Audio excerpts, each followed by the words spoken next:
yang mungkin terlalu orang sini identik dengan kecerewetannya, pengen surah, Pengen ayo cepet-cepet. cepet, harus cepet, terus udah kita cepet nggak kepake juga, akhirnya saya drop, dibawa ke rumah sakit, Dibuang begitu saja di rumah dibuang sakit? begitu saja tanpa ada gimana maksudnya alasan, saya juga belum bisa bicara. Assalamualaikum warahmatullahi wabarakatuh. Gimana kabarnya teman-teman semua dimanapun kalian berada?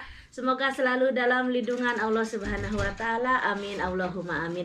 Jumpa kembali bersama Aida Channel dari Kota Taif. Di video kali ini Aida Channel berada bersama salah satu TKI. Sebelum kita melanjutkan ke obrolan santai ini, jangan lupa untuk dukung terus Aida Channel dengan cara like, komen, dan subscribe. Yuk kita ikutin kelanjutannya bincang-bincang santai kali ini. Assalamualaikum. Waalaikumsalam. Gimana kabarnya? Kalau boleh tahu Mbak ini nama siapa dan dari mana? Nama Susan dari Sukabumi. Susan dari Sukabumi. Wah, sama-sama Sukabumi ini. Di sini sudah berapa lama? 11 tahun. 11 tahun? Iya. Masya Allah, tabarakallah. Dari pertama datang dari Indonesia langsung ke Taif apa kerja? Langsung ke Taif. Langsung ke Taif? Sampai sekarang. Sampai sekarang? Masya Allah, tabarakallah. Jadi ini teman-teman dari pertama datang dari Indonesia langsung ke kota Taif. Ini majikannya gimana? Majikan saya Ya. yang pertama. Iya. Yani saya kan kesini tadinya mau ke rumah sakit. Oh, Pisahnya. pisah rumah sakit. Pas kesini dimasukin ke dusun gitu, ke desa.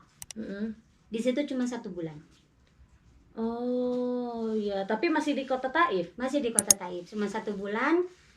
Karena sayanya sakit, karena tidak bisa, mungkin cuaca juga, Iya. lingkungan kayak gitu. Akhirnya saya drop, dibawa ke rumah sakit, Dibuang begitu saja di rumah dibuang sakit? begitu saja tanpa ada gimana maksudnya alasan. Saya juga belum bisa bicara. Yang saya pakai sehari-hari hanya bahasa Inggris. Karena saya nggak bisa bahasa Arab, baru 1 bulan.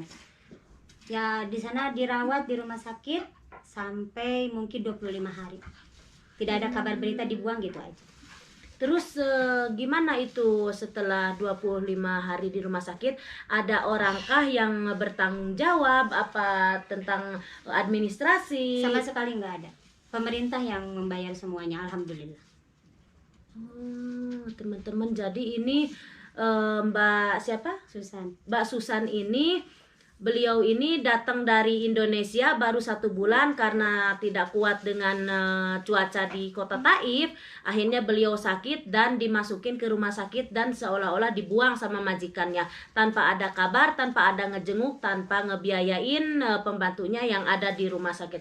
Terus setelah itu gimana cara keluarnya dari rumah sakit? Saya keluar ditolong sama salah satu intel yang tugas di sini. Ya. Dia menolong saya. Dia bertanya, apakah kamu mau pulang atau kamu mau tinggal?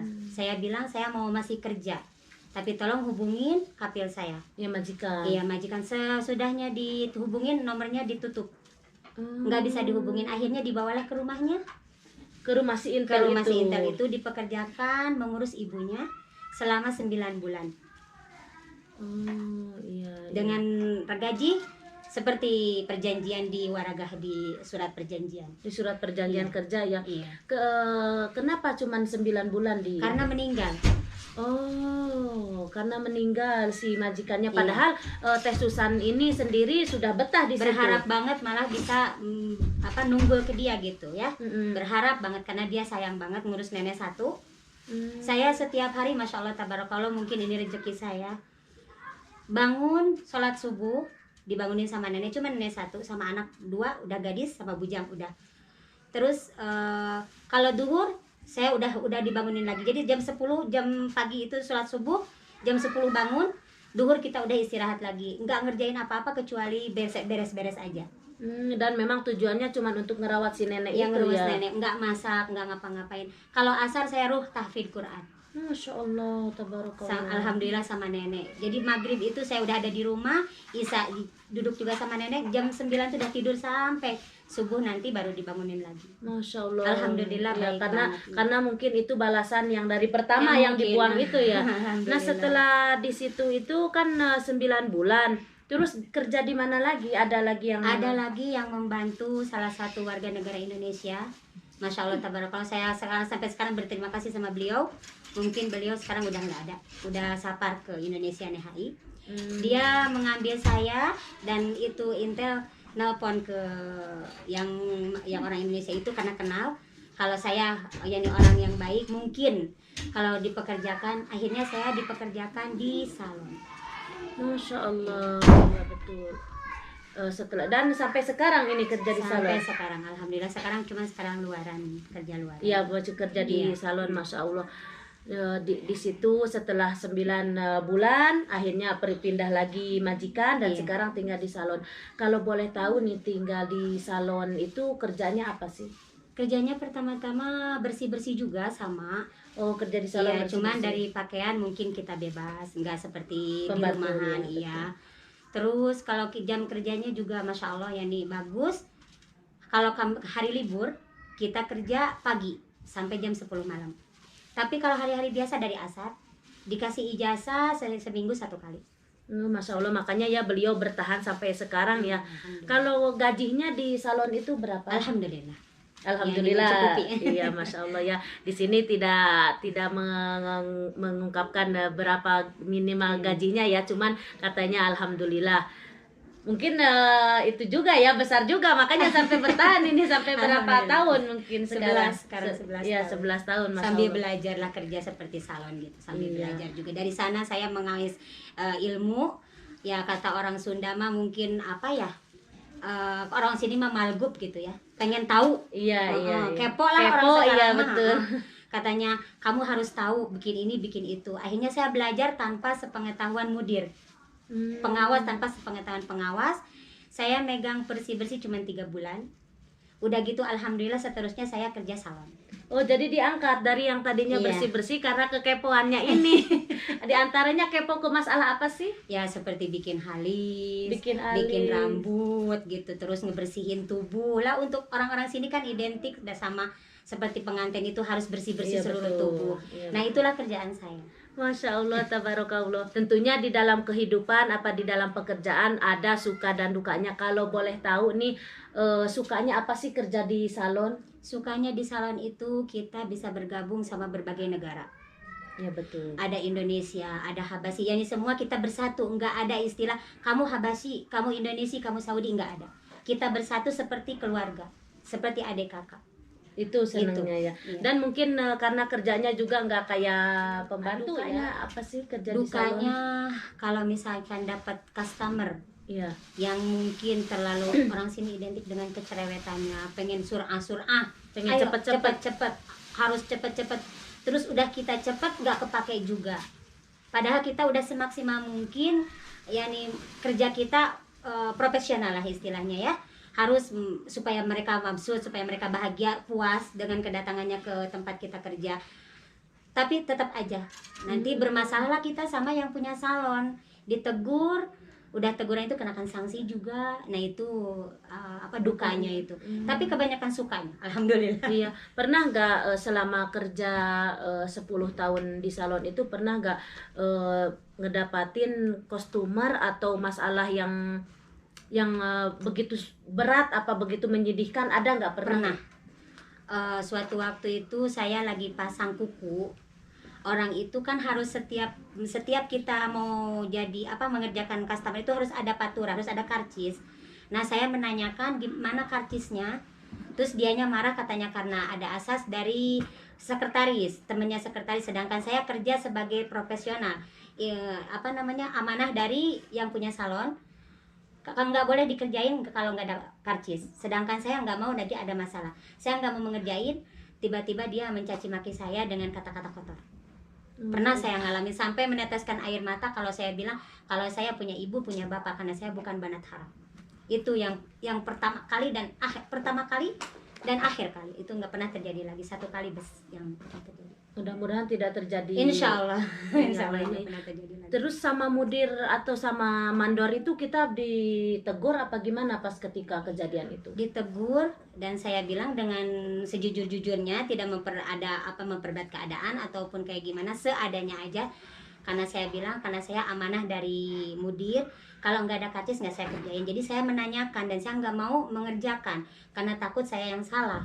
Akhirnya ya mereka berpihak ke saya, cuman mengganti rugi ke customer gitu aja, supaya nggak jadi masa akil kayak gimana karena orang sini tujuannya itu ujung-ujungnya ke mahkamah, ujung-ujungnya ke hukumah, ujung-ujungnya ke nah polisi iya, yang ke polisi. Nah itu jadi ya. beratnya buat kita tuh di situ. Dan katanya tadi dengar kena sanksi apa kita Ya yang mungkin gaji gitu dipotong. Iya. Ya ternyata ada tantangan juga ya teman-teman, tidak seindah yang kita bayangkan. Soalnya saya baru pertama kali nih ngobrol sama salah satu TKI yang kerja di salon. Biasanya saya kan seputar TKW kerja rumahan ya, dan di video ini saya lain dari video selanjutnya yaitu tentang pekerja salon. Dan kayak rumah, makan itu ditanggung sama pihak salon apa dari Mbak sendiri? Kalau rumah kita dikasih mes, Iya. Jadi nggak mikirin masalah kontrakan. Laki makan sendiri, gitu, makan sendiri. Jadi dari gaji kita. Iya. Jadi gajinya itu nggak full ya? Nggak full, kotor lah istilahnya, segitu kotor. Tapi kalau kitanya bisa membagi waktu, kalau kan ada sekarang istilah panggilan, tapi bukan dari salon, karena dari salon itu nggak boleh. Misalkan ada seorang teman yang biasa kerja di rumahan, minta pekerja salon datang ke rumahnya, nah dikasihlah nomor saya.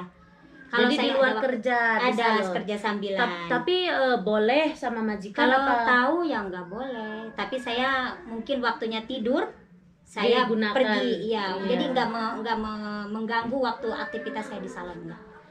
Waktu jam kerja on time, saya udah ada di tempat karena saya yang buka pintu, kunci semua sama saya. Masya Allah, tabarakallah. Jadi tidak menggunakan waktu, tidak bolos lah istilahnya. Iya, jadi bisa menggunakan waktu kosong ya, waktu daripada kosong. Tidur. Pulang kerja kalau ada kerjaan luar, kenapa enggak gitu. Tapi yang bukan dari salon, dari luar, dari temen yang ngasih ke saya. Teteh, oh gini-gini mau, oh ya oke. Kenapa enggak kalau ada kesempatan? Kan kesempatan nggak datang 2 kali. Iya betul banget. Dan motivasinya Teteh ini pergi ke Saudi itu apa sih? Motivasi dari Indonesia itu? Tujuan saya itu yang pengen, ya namanya punya anak single parent janda. Jadi pengen ngebesarin anak gitu, sekolah yang tinggi. Yani alhamdulillah karena saya di Indonesia punya anak 3. Masya Allah, alhamdulillah, perempuan 2, laki-laki 1. Jadi tujuan saya itu yaitu makan mereka. Ya, alhamdulillah bisalah saya mengayomin mereka.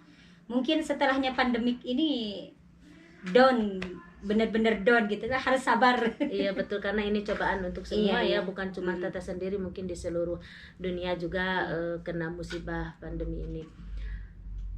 Yang anak pertama itu sudah besar?